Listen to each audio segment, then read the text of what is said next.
Mon oncle, un fameux bricoleur, faisait en amateur des bombes atomiques.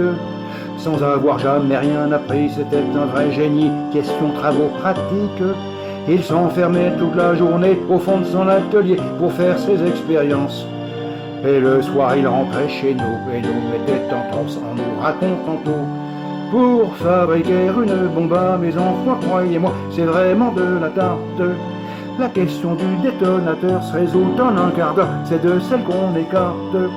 En ce qui concerne la bombache, c'est pas beaucoup plus vache, mais une chose me tourmente, c'est que celle de la fabrication n'ont qu'un rayon d'action de 3,50 m. Il y a quelque chose qui cloche là-dedans. J'ai retourné immédiatement et il a bossé pendant des jours, tâchant avec amour d'améliorer le modèle. Quand il déjeunait avec nous, il dévorait d'un coup sa soupe au vermicelle. On voyait à son air féroce qu'il tombait sur un os, mais on n'osait rien dire. Et puis un soir, pendant le repas, la tonton qui soupire et qui s'écrie comme ça: à mesure que je deviens vieux, je m'en aperçois mieux, j'ai le cerveau qui flanche.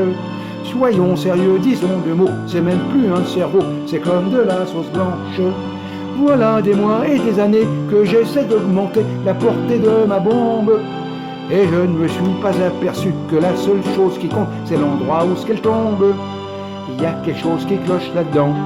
J'ai retourné immédiatement, sachant proche le résultat. Tous les grands chefs d'État lui ont rendu visite. Il est reçu s'excusa de ce que sa cagna était aussi petite. Mais sitôt qu'ils sont concentrés, il les a enfermés en disant « Soyez sages ». Et quand la bombe a explosé de tous ces personnages, il n'est plus rien resté. Tonton, devant ce résultat, ne se gonfla pas et joua les andouilles. Au tribunal, on l'a traîné et devant les jurés, le voilà qui bafouille.